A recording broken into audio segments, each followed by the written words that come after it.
Hey everybody, welcome to the Dungeoncast. I'm Brian. And I'm William. This is the podcast where we talk about everything Dungeons & Dragons, and today we are talking about Levistus. 1, 2, 3, 4.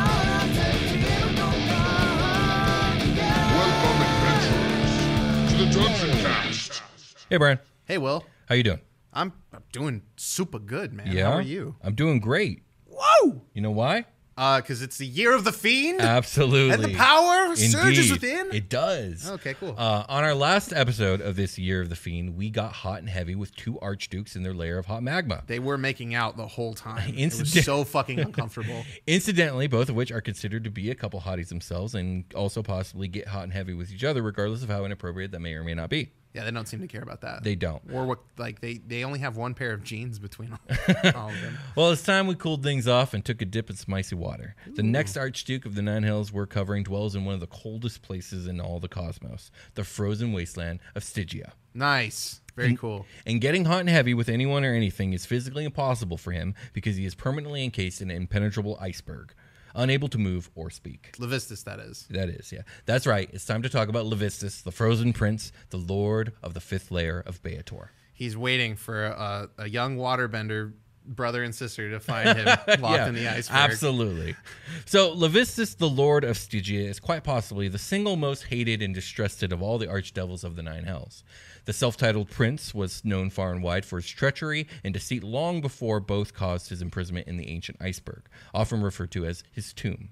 He was imprisoned there by Asmodeus himself for reasons that few can even guess about. The world probably needed him most, so they put him in there. Indeed. Levistus' true appearance is widely unknown to those who never knew the Archdevil before his imprisonment so long ago. It is said that from the outside of his glacial prison, he can only be seen as a small black blot a quarter mile within the mountain of dark ice. The ice is, however, transparently blue enough that onlookers can perceive his frustrated posture from any angle. Oh. For those capable of a closer inspection, or for those who knew the frozen prince before he was so frosty, Levistus appears to be a 6 foot, 1.8 meters. tall humanoid male with dark hair, a neat goatee, and an extremely, extremely pale complexion. I think the goatee is like the go-to facial hair In representation. Beator? Oh, yeah, for sure. In the Nine Hells, Yeah, probably. Absolutely. He would be able to pass for a human if not for his shark-like pointed teeth and pupilless coal-black eyes that practically radiate darkness. That's pretty cool. Like, those two things are kind of dead giveaways. And yes, they are pretty cool. He looks like Doctor Strange with shark teeth. Sure, yeah. In the days of his freedom, Levistus wore loose silken clothing and carried a shining rapier. Now he does so still when meeting mortals in projected form, donning fanciful garments and other finery. When appearing as an aspect, the air around him is freezing cold, and his clothes are always partially frozen and dripping with water. Now, an aspect is like an avatar of him, right? It's not like it's just a representation of him. Yes. And it does have a physical form, right? Yes. I know this from my research on Demogorgon. Shout out to Demogorgon. Shout out to The aspects of Demogorgon. Demogorgon show up, and they just kind of look like Demogorgon. Like, And they have a portion, a sliver of his power. yeah, so like it'll be like a baboon-faced, like raptor body sort of look with tentacle arms. It'll only be one head instead of two. Interesting. That sort of thing. Because like maybe each of the personas has their own aspects. Yeah, or just like a piece of Demogorgon will show up and like embody itself somehow. It's like there's lots of different versions. Right. Okay. Interesting.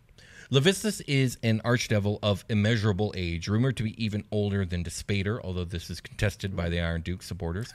Either way, Levistus finds himself belonging to the exclusive club of OG devils who rose to power alongside Asmodeus himself and predates the very existence of Beator.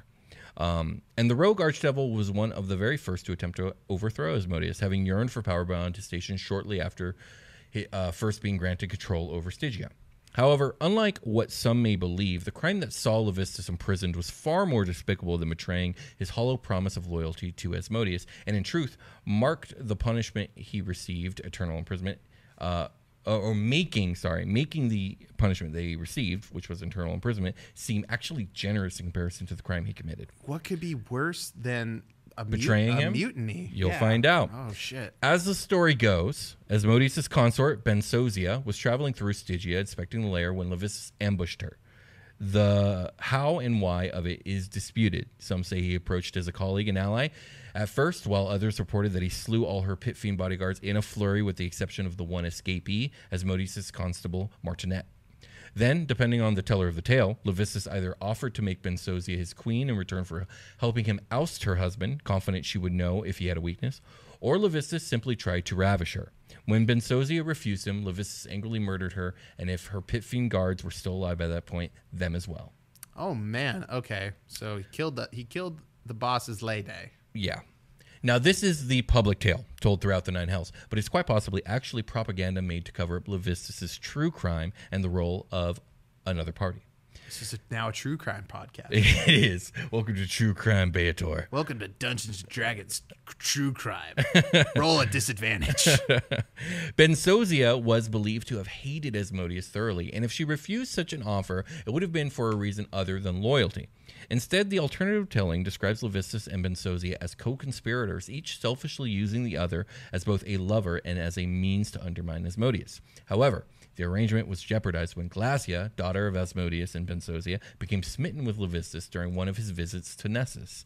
And seeing an opportunity to further turn Asmodeus' household against him, Levistus began a secret tryst with Asmodeus' daughter as well. Oh my goodness. These OG... The drama. These OG Archdevils are just... They're fucking everybody. Levistus knew too well that Glacia was immature and would react with violent envy if she discovered the truth, and that Bensosia would be similarly furious about his illicit activities, but he continued his facade regardless. Eventually, after one of her regular disputes with her father, Glacia fled to Levistus' arms only to find Bensosia already occupying them. Oh, dang. Turning her already hateful feeling towards her mother into raw murderous rage, Glacia supposedly killed her mother herself, sneaking into her palanquin later and slitting her throat. Martinet, the top pit fiend guide that we mentioned earlier, right. Charged with upholding Asmodeus' regime, framed Levistus for murder, so Asmodeus could save face and slaughtered the other pit fiends in order to leave no potential witnesses. Oh my god. Okay. So if the alternative story is to be believed rather than an out of fiery fury for his murdered consort, Asmodeus' choice to imprison Levistus was a cold, rational move done more for the sake of precedent than personal satisfaction. Glacia's hatred for Levistus would also be fundamentally different. Not the righteous fury of a grief-stricken daughter, but the heartbroken anger of a betrayed partner. I'm starting to see like the full spectrum of the soap opera we have on our hands. Oh yeah, every it's Nine crazy. Hells episode is just another segment of the soap opera. I would kill for a D&D soap opera drama set in the Nine Hells. I would watch the shit out of this show. That's wild. Let me help you out here. Oh yeah, thank you. Even before his imprisonment, Levistus had proven himself clever, charming, and capable, enough so for him to be given control over Stygia in the first place. Okay. Unable to move his body in his frozen state, Levistus' brooding mind has become not only fully aware of his surroundings, but preternaturally perceptive as a result of being detained for so long. With few distractions to occupy his mind, he can fully concentrate on maintaining and controlling his otherwise unfathomable network of agents and masterminding his plans in Stygia or otherwise to the smallest details. This is nuts. So he's just still staying extra powerful in his like frozen body state. When Frieza, this is some Dragon Ball shit, but when Frieza dies on Earth, when he comes to Earth and Future Trunks kills Frieza, spoilers for Dragon Ball Z, he goes to Earth Hell. Yes. Which is like every like planet has its own hell, I guess. But when you go to Earth Hell, like Frieza in Earth Hell is like surrounded by teddy bears and fairies and stuff. He is. They're doing like a parade, but Frieza's just sitting there thinking about killing Goku the whole time. So he doesn't power down from atrophy. He powers up because he's sitting there just thinking about how he's gonna fucking kill everybody. Yep. This is fucking awesome. Yes, absolutely. Okay. There's a lot of similarities here, actually. I see. Before being sealed away, Levistus made deals with those on the borderlands of the Nine Hells, particularly those not under the control of Asmodeus, and so his influence extended beyond the Nine Hells. Eugoliths, power-hungry pit fiends, failing dukes of hell, and other outcasts were sought out by the Frozen Prince's agents and made deals with Levistus. Most Archdevils were uninterested in Levistus' plans involving the seemingly unimportant outer reaches of the Nine Hells, but by appealing to lesser dukes aiming to reclaim their former station, Levistus gained access to useful spies to plant in their courts. He even feeds false information to Asmodeus' double agents, causing them to fall from the Dark Lord's favor and into his own clutches. That's interesting. Yeah, this dude is conniving. Yeah, for sure. Yeah. Regardless of his success in imprisonment, however, Levistus, who once relished his graceful agility, still desires first and foremost to be free of his humiliating and ironic immobility. Okay. Yeah, which, that tracks. Yeah. When the Frozen Prince was free to move about, he was he almost always challenged his enemies to one-on-one duels to the death, not simply because he normally had the advantage in such situations, but because of his own sense of honor and fair play. Yet, despite the Archdevils' strange chivalry, he was also infamously treacherous, having earned a reputation as a traitorous yet dashing debonair. His own rebelliousness was and is, in fact, his greatest flaw, as he can hardly restrain himself when given the chance to double-cross someone, even to his own detriment. Oh my It's like gosh. he's addicted to it. It's like we said earlier, if that one story is true, like he could have easily chosen not to sleep with Glasia, but the chance to double-cross both Benzozia and Asmodeus was too, like he couldn't resist it. It's just like, fuck everybody all the time. Absolutely. Man. It's just me out here. Yeah, absolutely. His schemes have become more gradually paced and wider in scope since his imprisonment, but the rakish rogue's inherent nature is and ever will be to betray. If Frieza was a gruff Clint Eastwood style cowboy with an ego complex or whatever. Yeah, I don't get gruff from this guy. I get refined French accent, like frills, duelist. A very debonair. Yeah, I see. Yeah, he's very debonair. Yeah, I got you. Yeah, even by the otherworldly standards of the Nine Hells, the realm of Stygia and its lord Levistus both occupy strange positions in the hierarchy. Stygia is a frozen wasteland of mysterious origin, a churning, murky sea covered in a thick layer of ice.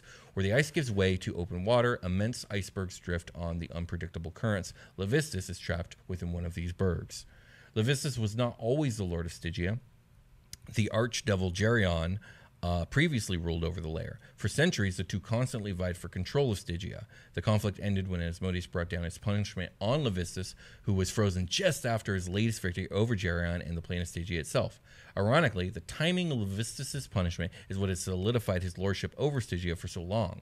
Within the ice, Levistus cannot be reached or harmed in any way. The displaced Lord Geryon still schemes to supplant Levistus as ruler of the realm, but he can't directly affect his foe anymore.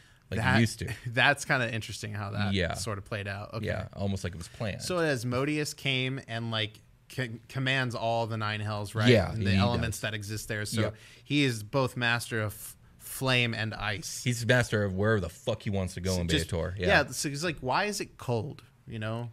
Like, well, there's a theory of the origin of Stygia, which we'll get into later. Okay. Sounds good. Violence does, however, remain a viable option for Geryon against Levistus' servants. As such, Stygia has become a war-racked realm. Well, I guess I could kick his boys' asses. Exactly. So I will. Any devils bound to either of the archdevils that aren't needed for the service in the Blood War engage in constant skirmishes across the ice, and Eugoliths and other mercenaries from across the plains play a key role in the struggle. Excuse me. Both sides sometimes employ adventurers to seek out knowledge that could free Levistus or allow Geryon to vanquish him and ascend to the lordship. Okay. Yeah. With Levistus in control of Stygia, the harsh, chilling realm has become even more unbearable, with a sense of starvation and desperation permeating the denizens and landscape. Because remember, each archduke also can affect their realm. It's just Asmodeus. If they're the governor, Asmodeus is the president. Right, they can decorate the room as they wish. Yes, at will, but the landlord can come and override them at any point in time. It's like, you take down these LEDs off the ceiling right now. What are you, some kind of Gen Z? Get that fucking shit off my walls. Exactly, okay. Yes. What was I saying? Prince Levistus' tomb aimlessly floats throughout the freezing ocean, occasionally getting stuck between larger icebergs at the outer reaches of the plain for years at a time. Ah, bummer. And sometimes passing in and out of the river Styx. Levistus is incapable of controlling the direction in which the iceberg moves despite his regular attempts to do so, such as by having sails and rudders attached. And it's said that when the currents cause it to drift in an undesirable path, the light laughter of Asmodeus can be heard. He's such a dick. That's great. He's like, bitch. Can you imagine Levistus trying to tell his fucking pit fiend followers? It was like, no, put the post up there so the sail can be. Yeah, exactly. And then it all falls apart and you just hear Asmodeus laugh in the sky. Aranese constantly guard the tomb from above, while ice devils on ice float rafts protect it from below, although they are known to take bribes from visitors who wish to see the Prince of Stygia. The enchanted ice encased Levistus is incredibly powerful and ancient even by the standards of devil kind. Even if the snow and sleet of Stygia didn't freeze over attempts to break through it twice as fast as devils can mine, its resistance to magic could best any attempts to summon and teleport Levistus out, with even wish and miracle magic failing. Only persistent destruction of the ice or melting it with fire magically or otherwise can permanently alter its shape, but even then it immediately regenerates any attempts to free Levistus specifically. So like you can do whatever you want if you're using powerful magic, but the second your intent is to free Levistus, it does not work. So you have to call like a bunch of red dragons, a bunch of fire giants, a bunch of like super good like maybe some purple worms or something, and then you need to call like George Clooney and Brad Pitt. Absolutely. This is how we're going to break Levistus. Yeah, absolutely. Only Asmodeus seems to be capable of freeing Levistus from his tomb, and only does so once a year so that he can sulkily attend the meetings of the Archdevils in Nessus. That sucks. I know. They're really going to refreeze your ass when we get back here, so don't worry. He what happens to the husk of like old iceberg? Is that just like, I need to save this for later? Or I'll just make a new one. I think it's more along the lines of like when the time has come, Asmodeus snaps his fingers and Levistus teleports from within the iceberg to the table. Oh, he's just there, dripping wet and probably miserable and pissed off. And then after the meeting's done, he snaps again, and Levistus is right back in the iceberg. Oh man, yeah. I would want a Han Solo getting unfrozen from carbonite scene. I think that'd be much cooler. That would be cool, but also sounds more troublesome. Maybe he has to teleport the whole iceberg over. That would be kind of funny. And they just have him like fucking in the background in the giant iceberg. That's hilarious. Other areas of the iceberg are able to be hollowed out, though, and have been converted into a labyrinthine array of corridors, chambers, and vaults filled with ice devil militia and wary guard posts. The prison has become more akin to a fearsome palace of ice. Perhaps the biggest threat of the tomb is its sheer cold, preserving corpses of intruders perfectly and using wicked magic to keep mortals alive. Oftentimes, imprisonment in such areas, known as halls of frozen memory, is a punishment for heroic trespassers and their would-be rescuers, as well as disloyal or traitorous devil servants. So he's just got people on display. Halls of frozen memory. That is so fucking cool, actually. It is pretty cool. Those trapped are as sentient as Levistus, but have likely gone mad, filling the area with insane, inescapable screams and nonsense. Oh my god, it's just an asylum in there. With the rare intelligent soul being unable to converse with others. This, though, or being able to converse with others, this, though, is a trap, for if one is still too long within the tomb, they will become entrapped themselves. So if you stop to talk to one of these people who's still there enough to talk, you are in danger of getting trapped. And they're just like here to tell you a fucking story about how they got like, please there. Get me out of here or whatever. Like they don't want to let you go because they're going crazy. And you're like, can you hurry up and get to the point here? And then you look down. Yeah, you look down. There's ice crawling up your legs. Like, fuck. Exactly. Yep. Guests deemed worthy to be invited inside the palace's suites are met with masterfully crafted decorations and furniture of crystalline ice. Accommodations are both piercingly cold in order to keep the Archdevil's presence in the minds of those present, and fanciful to remind visitors of his class and riches. Offering flesh and warmth to the chilled visitors, Levistus' succubi servants report any important information they discover. After scaling a spiral staircase, Levistus can be found 100 feet within the peak of the iceberg inside a towering rampart, leaving anyone trying to speak with him exposed to the Stygian winds. 100 feet is 30 meters, by the way. Oh, yeah. The frozen prince can be seen across a perilous 60-foot or 18-meter gulf with flying devils spiraling overhead, accompanied by an ancient white dragon. Oh, that's cool. Yeah. That's really cool. I think here we will take a short rest. I think we should speed run hell, because if we stop, it seems bad. Indeed. So let's take a short rest before we do that. Shout out to the team of Gorgon. Shout out to the team of Gorgon. Oh yeah. Shout out to the team of Gorgon. Shout out to the team of Gorgon. Oh yeah.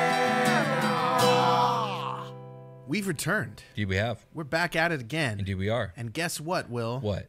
If you want to support us, you can do it on Patreon. Wait, you didn't need to guess that. You knew that. I did know that. I did. If you caught last episode, we talked a lot about Patreon, so I'm not going to bog it down too much. But one of the best things you can get from there right now is these episodes early. Without ads. Without ads. You can also look at the episode notes that we are reading off of the teleprompter here. And if we do a character building episode, we upload our character sheets there as well. We're going to be a lot more diligent about doing those types of things.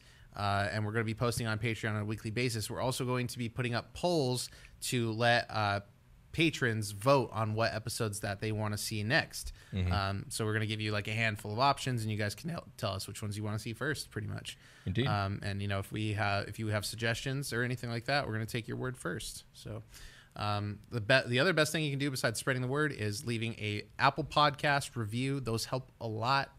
Dropping a 5-star on there is super incredible, and we love seeing the kind words. So thank you everybody that has done that. We crossed 1,000 Apple iTunes reviews a while back here, and it was all thanks to you guys. Obviously, we can't really do that.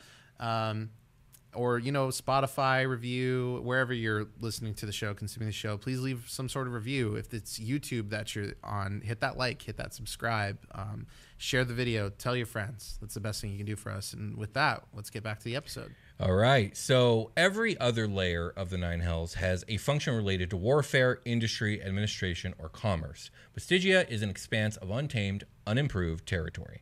Even so, it has its uses. All manner of unlikely beasts wander the frozen terrain and swim the seas, including ramorazes, krakens, mammoths, and even a few tribes of frost giants. Wow. These denizens have no fear of any other creatures, including devils, which makes the place an ideal proving ground. Lesser devils that need to sharpen their combat skills or improve their endurance before reporting to Avernus for duty in the Blood War spend time in Stygia. That's dope. The cruelly cold environment, combined with the constant threats of attack, helps commanders assess their troops and place them into the various legions as appropriate for the skills that they demonstrate. Lord Levistus, should we build a tower fortress to keep everything? Nah, dude, you've been out there, Don't bother with that shit. So that would be cool to reflavor like your Krakens and Frost Giants to kind of be devil in a way. Yeah, you could do that for sure. Cold devils. That makes me think there might be like evil Remorazes out there too. Oh, yeah. Because we named a bunch of stuff that is adjacent to that. Yeah, absolutely. Probably a demonic pack. Or I keep saying demonic, but I mean devil. A devilish pack of wolves. Yeah, absolutely. Infernal wolves. Super cool. Yeah. The presence of so many creatures native to the material plane has led to speculation that Stygia was not always a layer of the Hells, but was previously a world on the material plane. Its inhabitants facing annihilation are said to have pledged their souls and their world to Asmodeus in return for a safe haven, whereupon Asmodeus kept his end of the bargain by transporting the world into the Hells. Wow. The Archmage Tzunk... That's Tzunk, right? Tzunk. The Archmage Tzunk has researched the topic extensively, but has yet to find any evidence that truly confirms the account. If the supposition is true, then the riches of that world might lie under miles of ice and beneath frigid, monster-infested seas. So it might be a good place to go adventuring if you're willing to try and survive there. So a town or something was like, Asmo, help us? A world. A whole world. A world, yes. Well, how did that help them, though? I don't get it. Well, basically, it was like, it said the world was facing annihilation, so I don't know, maybe their sun was about to go supernova. Okay. So it was basically this or no planet at all. I see. Yeah. All right. So I'm sure all the people who died there, their souls eventually became, because they sold their souls. Yeah. So there might be devils still around that were originally people from that world. Seems like lose-lose here. Yeah, but at least with this one, you technically live. I don't know. All right. So I don't know. It's all hearsay. Of all the Archdevils, Levistus is the most hated by his peers, for whom he holds a mutual enmity. He is ridiculed and reviled by them not because of his poor standing with Asmodeus. The reason why they would rather not associate with him is because of his constant attempts to elevate himself at the clear expense of others and his refusal to play by established rules. Right. Their combined disdain for the Frozen Prince leaves him unable to succeed in most of his plans, since he is one of the few beings whose schemes all the other Archdevils would unite in order to ruin, even those who would normally never even consider alliances. With that last subject, with like converting that world to hell, it's probably the terms and service agreements contract, and it's so fucking long, and you just have to click agree to terms and services and sign it at the bottom, and you didn't like really that because we're dealing with devil stuff. Oh, so yeah, that's exactly. It's I'll save you people. Sign right here. Exactly. Yes. Cool. The Lord of the Sixth, Glasia, holds a personal grudge against him for his ancient betrayal regarding her mother, Bensosia, even as Levistus made plans to seduce the rebellious princess of hell. Belial, meanwhile, Lord of the Fourth, is troubled by his reappearance, since as a similarly old-school devil, he's proved a worthy opponent capable of decimating his armies. And Levistus, of course, has rivals within Stygia itself, primarily his arch-nemesis, Geryon, who we talked about earlier. Levistus also has to deal with the similarly brutal Sekula, the shark deity of the Sahuagin, who desires control over his domain. We talked about Sekula in the Sahuagin episode. Sahuagin. But Levistus is not without his allies. Levistus also has high-level lieutenants, such as the Ice Devil sorcerer Eridon Alika, who is constantly telepathically linked to Levistus via an arcane ritual, and Xanth, a Cambion assassin. Levistus realizes that military might alone is not enough to take over the other circles of the Nine Hells, at least not while the other Archdevils have equal support from their pit fiends and their devil hordes. And lacking direct control over his own domain, Levistus has been forced to use unorthodox methods to influence it. He's done so primarily through his Amnesus. Amnesus are ruthless, tyrannical, and fiercely intelligent higher devils and are the trusted courtiers, chancellors, and sycophants of Levistus. In Super Quest Saga, you guys met a higher devil named Elot Ball. Check out Super Quest Saga, our actual D&D 5th edition sci-fi actual play campaign that Will DMs and I play in. Indeed. But you guys met Elot Ball. I love that's a very memorable NPC for me. Elot Ball the Enchainer, I believe his name was, and he was an Amnesu. Oh, okay. So you have an idea what an Amnesu is personally. Okay, cool. Yeah, he had a big train. He had a big train. He did. Filled with souls of the damned. Indeed, he did. In space. In space, yeah. He has given very special treatment to the Amnesus by convincing the Amnesus that they are above the laws of Beator and outside the devil hierarchy. He further inflates their egos and has earned himself their particular favor and loyalty. Not only does the subversive archdevil use the Amnesus to carry out schemes against his peers, but his favoritism has also caused them to be naturally undermining and suspicious toward pit fiends, most other archdukes top brass. So he has sowed chaos between the ranks across the other archdevils. Wow. By doing this one simple thing. That's cool. Yeah. Asmodeus' seeming indifference in regards to Levistus' actions, such as his constant disrespect and blatant animosity towards his fellows, is confusing to infernal nobles throughout the Hells. Regardless of what he actually did, he attempted to seduce and played a part in the death of Benzozia, and yet he was returned to power in the place of the loyal Geryon. A theory for the odd situation has arisen, positing that Levistus is actually just a convenient pawn. Okay, that tracks.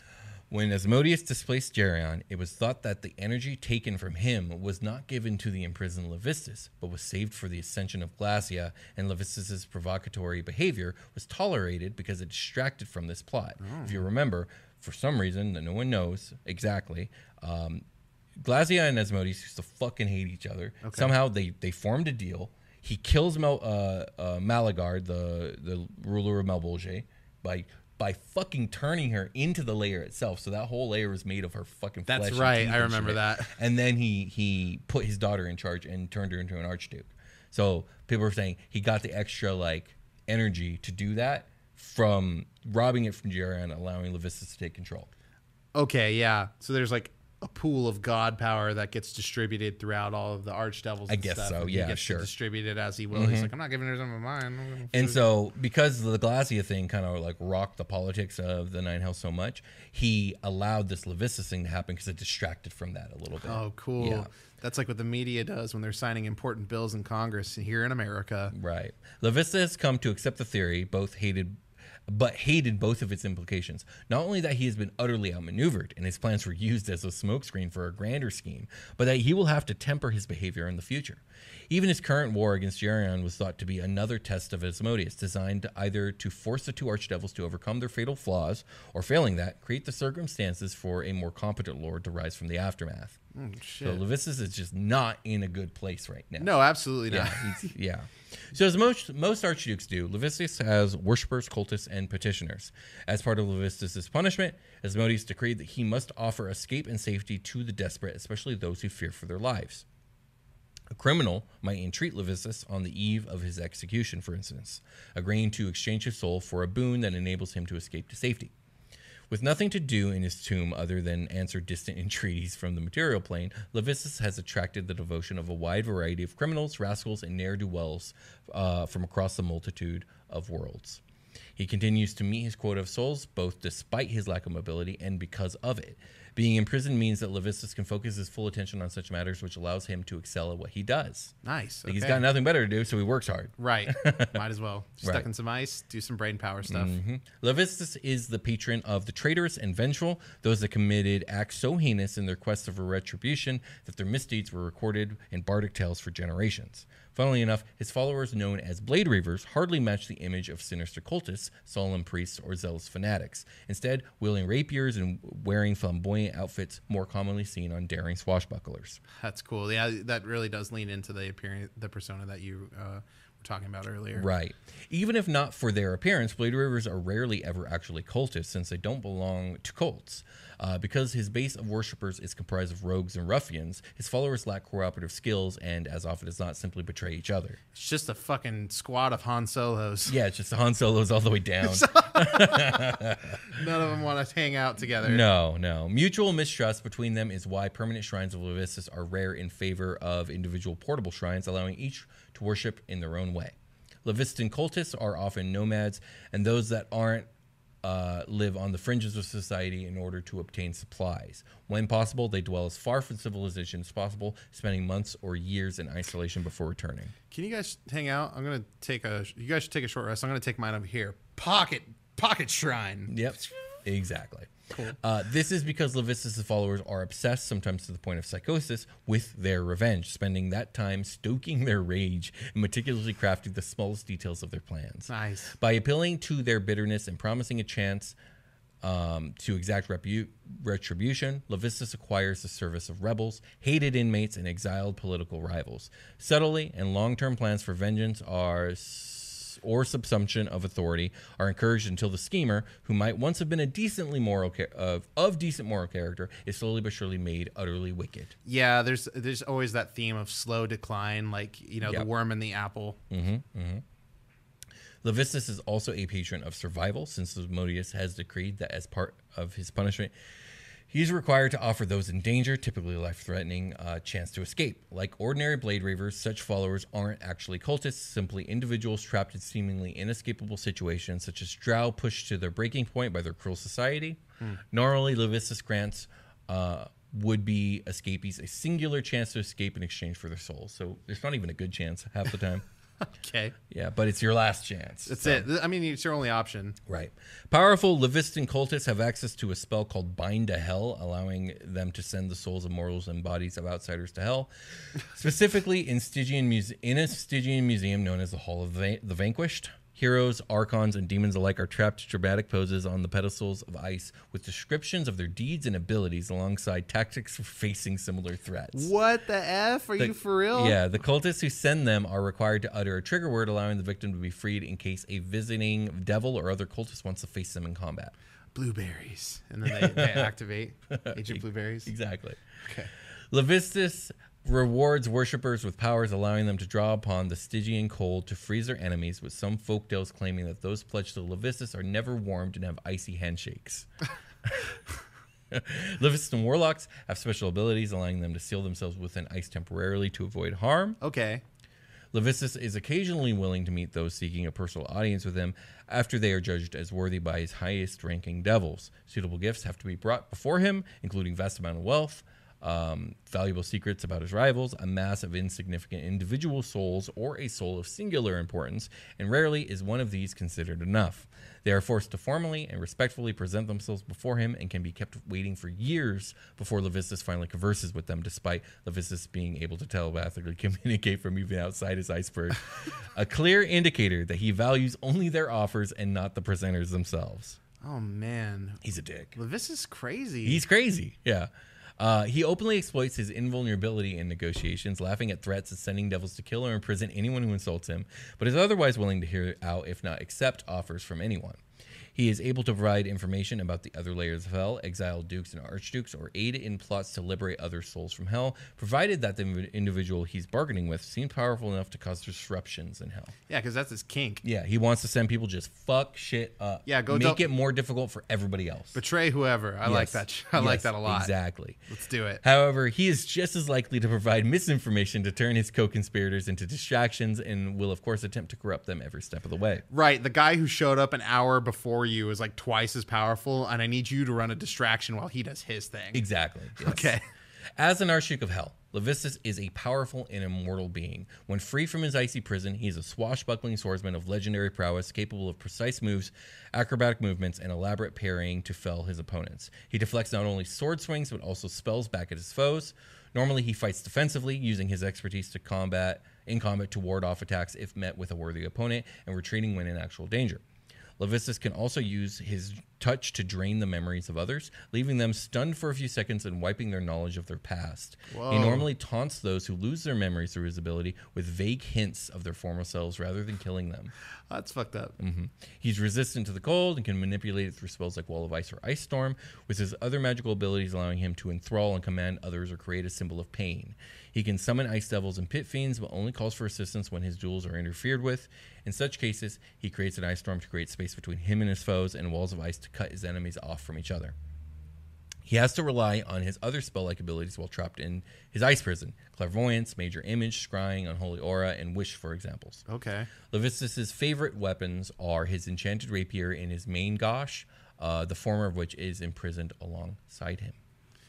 Jeez, man. Anything you want to add, ask, or comment on when it comes to Levistus? He's pretty cool. I like to rank everybody against Mammon, like secretly. Mammon is kind of the worst one. Yeah, okay, how much cooler are you than Mammon? But I can see Mammon's place at the table as like the slimy little bastard he is, right? So. Right. I would say you may think Mammon is the bottom of the barrel right now, but we have not talked about Beelzebul yet. Beelzebul. And he is probably, if anyone amongst the Archdukes morally is more repugnant than Mammon, it's probably Beelzebul. So what layer is this? We are number 5. Number 5. We still got 6, technically 7, 3 more because we already did Asmo. We're not gonna do Asmo again? We already did Asmo. There's nothing else to talk about. I guess so. Yeah, we talked about Asmo and the 9 Hells. That's that is true. We did do that in the first year. So he doesn't need it. I mean, he doesn't need it. We talk about Asmo like in every single one of these. Yes, it's true. Yeah, very true. So go listen to that episode and then flesh out the details with these episodes and the future ones. Indeed. And that should handle it. Should we long rest? We should long rest. Let's do that.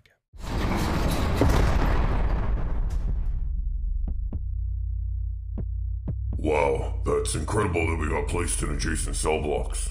You know, a well-timed suggestion and illusory script is all you need to make things happen sometimes.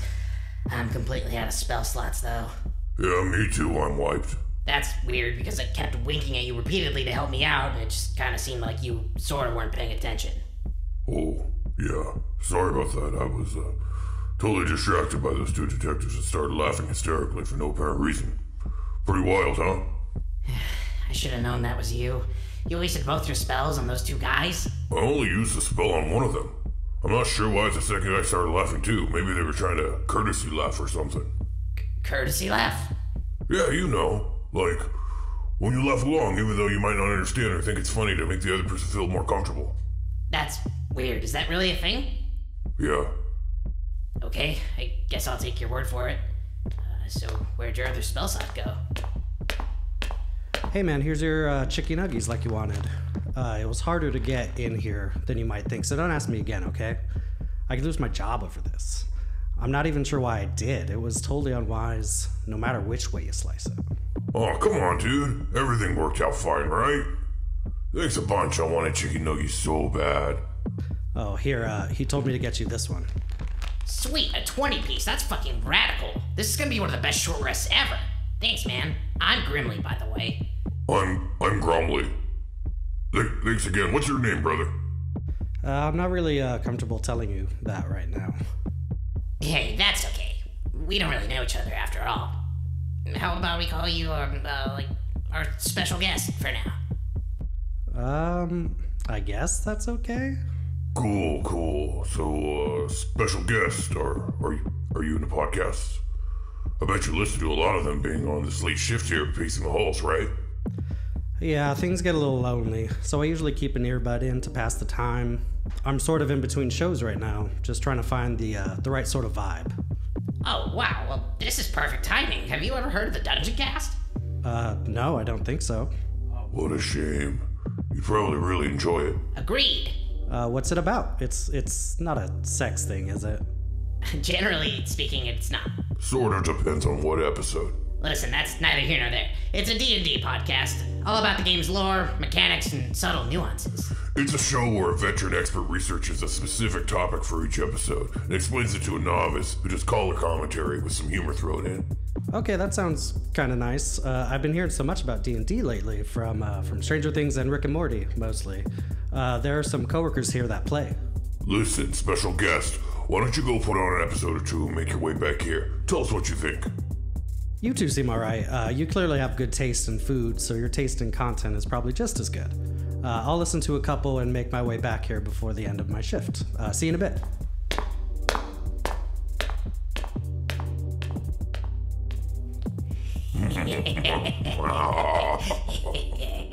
So it begins.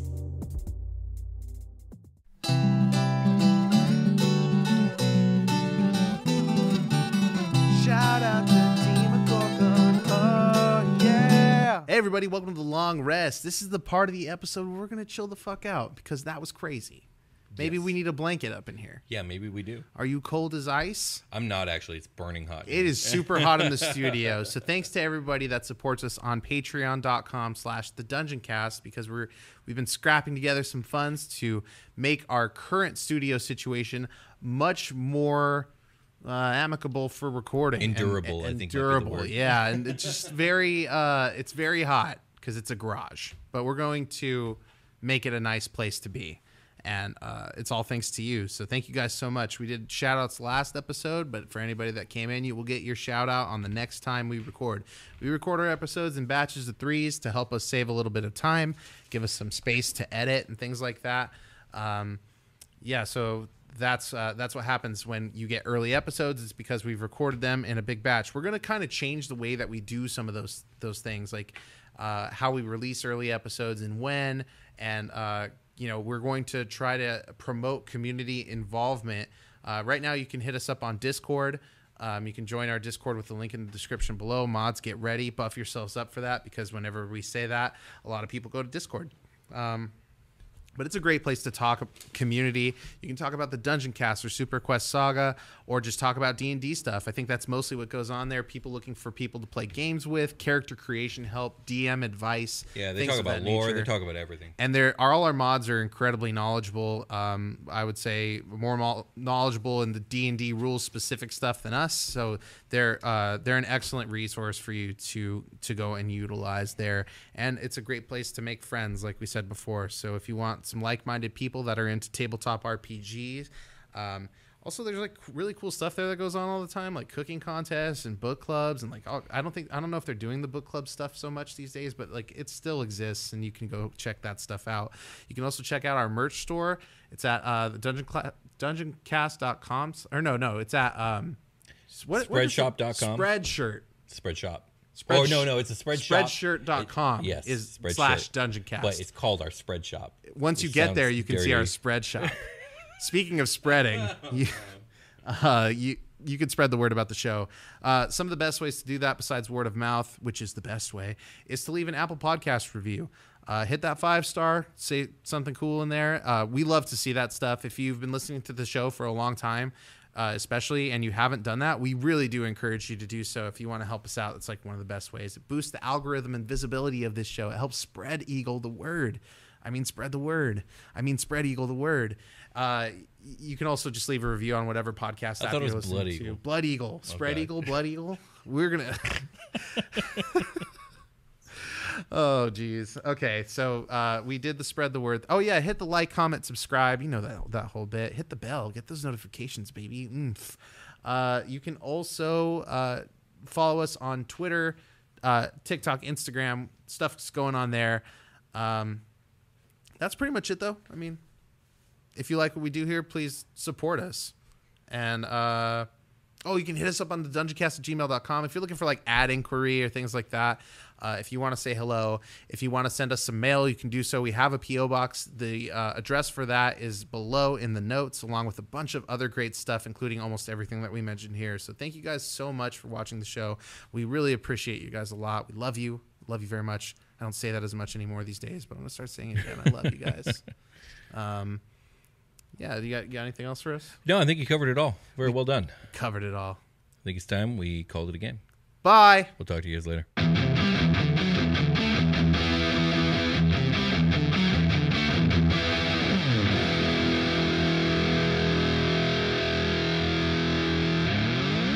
The Dungeoncast.